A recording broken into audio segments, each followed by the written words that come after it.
Well, today is November the 7th, 2018, Wednesday. I hope you are making it an awesome day because if you're having a day, that means somebody else is in control of your day. I always say make each day the day you want it to be. Today I'm going to cover a topic I covered actually on my radio show last Thursday. My radio show comes on WHAP 1340. Which you can see it live streamed on Facebook from 11:30 to 12:30 every Thursday and Friday. Check it in sometime. Call in on this show. I love to have callers. Anyway, I'll refer back and forth to my script I used so I stay on track and we won't be on this video forever. But the name of my topic is Do You Know? ... And I know you're already probably saying, well, do I know what? Exactly. Let me start with a quote from Steve Goodler. He's the lead of Next Generation Engineering at Castrol. Of course, we need to accept ourselves as we are, but we can't stop there. We also need to value ourselves enough to make needed changes. I talk a lot about changes. No one has it all, knows it all, can do it all. No one. Okay, when I said, do you know, what was the first thing that came to your mind? Do I know what?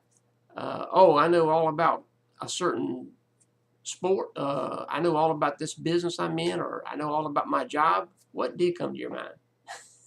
It's a good question because do you know is so open-ended. There is no designation. There is no end game. There is no what. Do I know what? So think about this. Have you ever been in a conversation with somebody and they're talking to you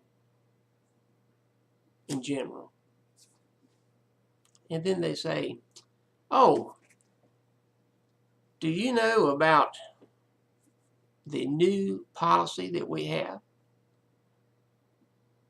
And they look at you like, because if you don't, you're a moron.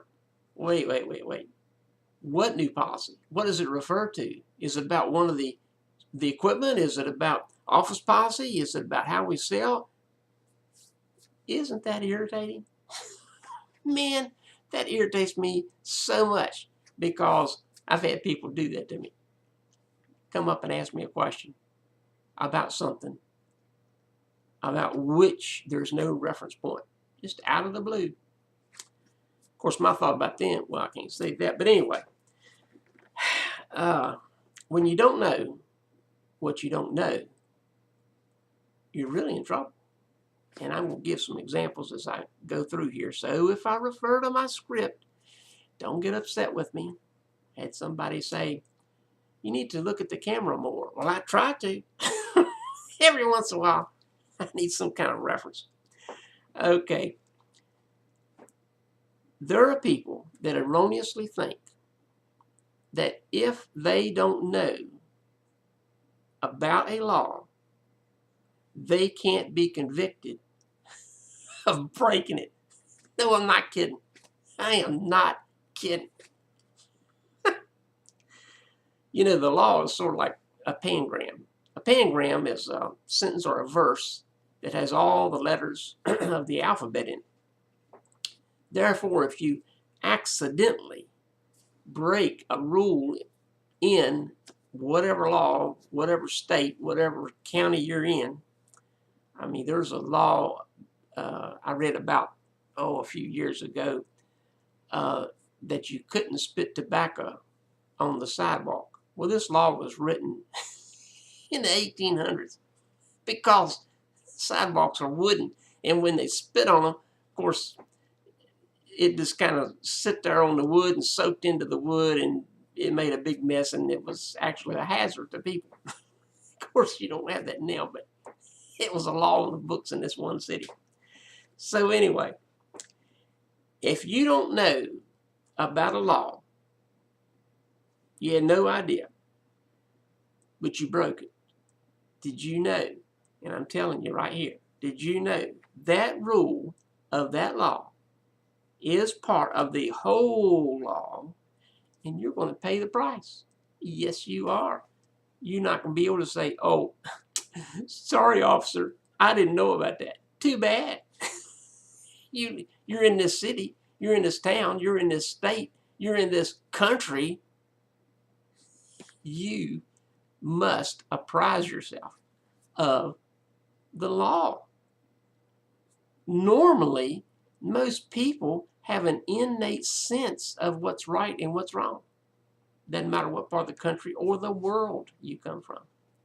Now, there's little mannerisms and idioms and things like that that can throw people off, but that's not breaking the law. Well, let me rephrase that. The stupid people in Canada say that you can't say the word sin or talk about the blood of Jesus Christ. That's stupid. Why do we even deal with Canada anyway? Well, anyway, let me get back to something else. Consider what you think you know.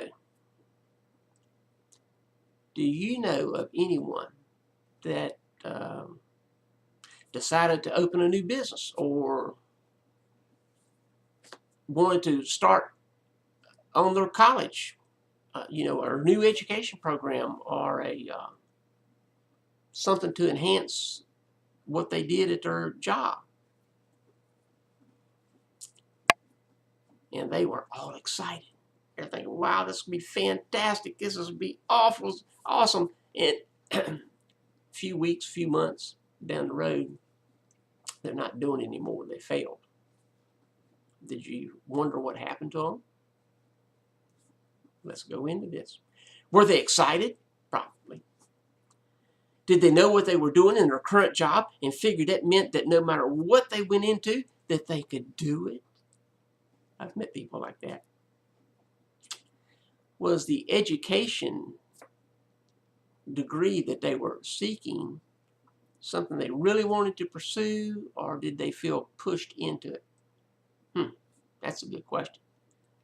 When you do anything, don't do it because you feel pushed into it. Do it because you want to do it. You want to improve yourself. You want to get out of your comfort zone. That feels like being pushed.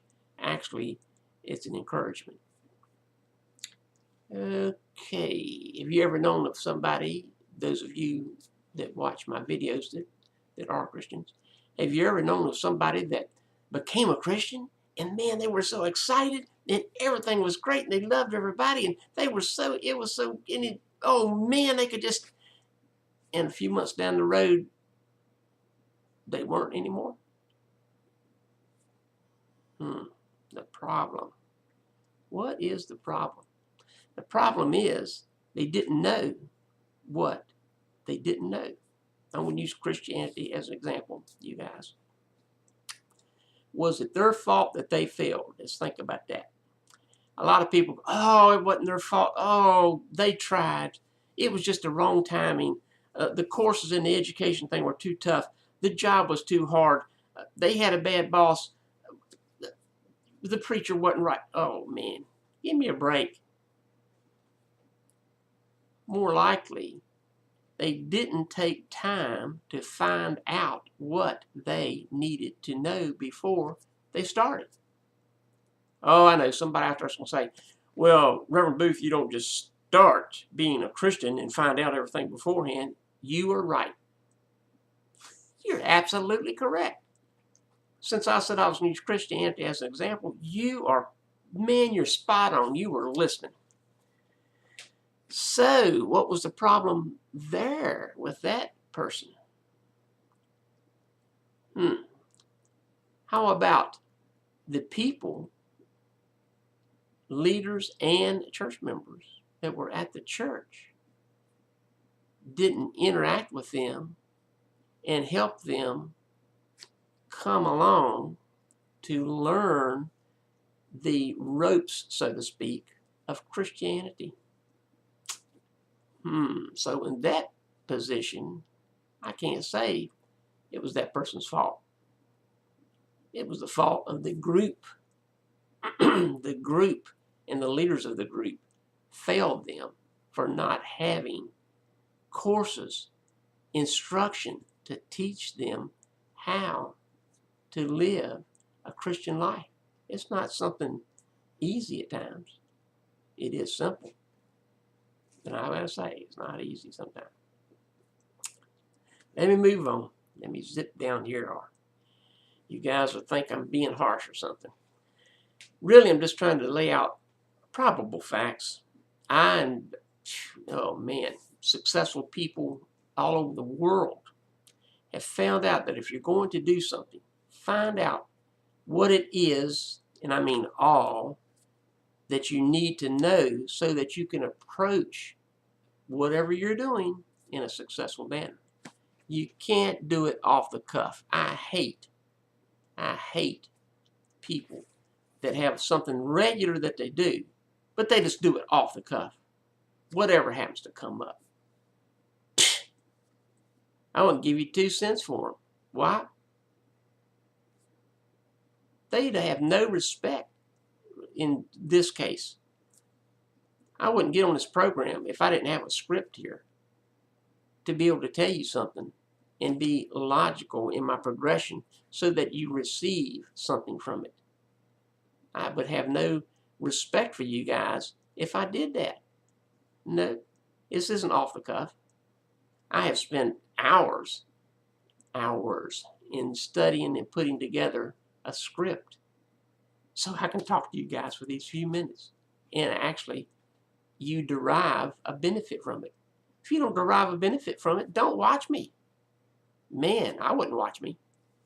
But I try to do whatever I need to do, research whatever I need to search, so that I can do and say something that will help you guys. I do want to say, these people that go into business and don't get a business consultant to help them, there's a lot of words I like to use. They're very foolish. Oh, and I've heard this over the years because I was a business consultant.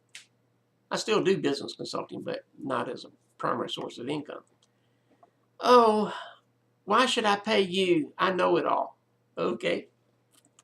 Do you know profit and loss statements and how to read them? Do you know how to obtain funding? Do you know how to separate your accounts and to figure all the different types of taxes that you have to pay in business? What type of insurance do you have? Have you got business continuation insurance? And I could go on and on. You know how many answers I would get? I don't need that stuff. Okay. Don't get it. Don't get it. Don't get a business consultant. Fall on your face in less than 12 months. You deserve it.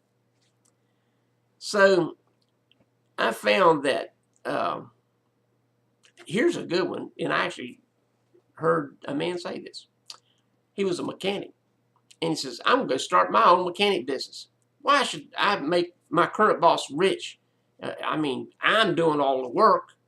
I mean, he works on some cars, but I do all the work. I do everything. So I'm going to go start my own company. So maybe he's fantastic as a mechanic. That's awesome. Man, I wish I was fantastic as a mechanic. I'm not. But so he quits. Then what does he do? Oh, he's going to work on cars underneath a tree out in his backyard. You know, there's people that let people do that. I'm not one of them. However, there are people that say, oh, okay, can you fix my car? Yeah, bring it on over to my house. And, oh, bring it to your house? Yeah. We'll park it out there by the tree, out in the backyard. I can work on it there. Man, I don't want nobody working on my car under a tree in his backyard. But anyway, so let's say he messes up something in your car. Then you go back and say, hey man, you know, this was working when I brought it into you. And he goes, sorry, I can fix that too. Wait a minute, you broke it. Well, I ain't fixing it for free. You broke it. So sue me. No business license, no insurance, no anything. What are you going to do? Don't deal with people unless they have a legitimate business and they have their insurance license, coverage, declaration page displayed, and they have their business license, current business license displayed. I went to a business one time. Off to the side, they had, you know, stuff on the board and business license and all that kind of stuff. So they were doing something behind the counter. So I moseyed on over and looked at the business license. The business license was like 3 years out of date. You have to buy a business license every year. But they had it displayed as if they were legitimate business. They weren't legitimate. They couldn't pay, or didn't pay. I shouldn't say couldn't. They didn't pay to have a current business license, which is nothing compared with the business that you bring in. Okay, I won't go through this whole list of stuff. I mean, I have a list here. But most of these wantrepreneurs within 12 months are out of business. In fact, 98% of them are out of business. And within the next 5 years, another 90% of what's left are out of business. And they could still be in business. But they didn't want to hire a consultant because they're too stupid in their moronic brains to get somebody that knows more than they do about business. The consultant's not a mechanic. The consultant's not a baker. He or she knows business. Don't get me started back there. Anyhow, this is what happens to people that think they know it all. They're just too smart for their own good. Have you looked into taking a course at a local community college to find out how to set up a business, how to read a profit and loss statement, how to figure markup on items? How about extra labor that you may need at different times during the year? Or all through the year. That's good because that means your business is going well. How much do you have to pay out and set aside for taxes? What's the cost of required and necessary insurances? Oh boy. Sometimes we get in our own way. Well, most of the time, I think we get in our own way. You know, Robert Christie said, zeal without knowledge is the sister of folly. He was a man that lived in the 1800s. That wisdom is good today. Zeal without knowledge is the sister of folly. It doesn't matter if it's being a Christian, being a mechanic, being a baker, being a ditch digger. I dug ditches with a man that was a professional ditch digger when I was 19 years old. He taught me a lot. Man, he'd been doing it for 30-something years. He could do a ditch like nothing. Rocks, roots, nothing fazed him. Wasn't a big guy. In fact, he was shorter than me. He was only about 5'8" and weighed every bit of maybe 110 pounds. Me, I'm 6 foot and I'm 19 years old and I can do anything. He was like 60. He worked circles around me. He knew his business. Man, that taught me a lot at age 19. No matter what job you do, be the best at it. Why? Oh, I don't like this job. Oh, I'm going to do something else. No, you won't. You just hop job to job, place to place, and never be anything your whole entire life. Get a job. Be the best at it. People will find out just how good you are. And next thing you know, you'll be getting offers from other companies to come to work for them. friends at church, friends that you go fishing with, friends that you bowl with, friends that, you know, you just go out to eat with. You'll find out that as they observe your efforts on your current job, they'll think, man, I'd like to have that person working for me. She'd be like a superstar. He'd be like a, a hero if I could just, well, be that person. Be the person that everybody wishes they had working for them. Well, let me go. Remember, this is a week that we're honoring veterans.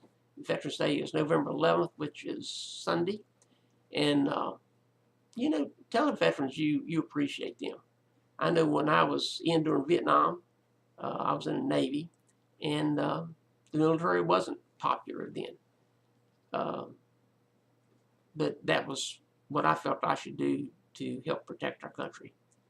And so tell a veteran, say, man, and it can be a girl, but I had to say man all the time.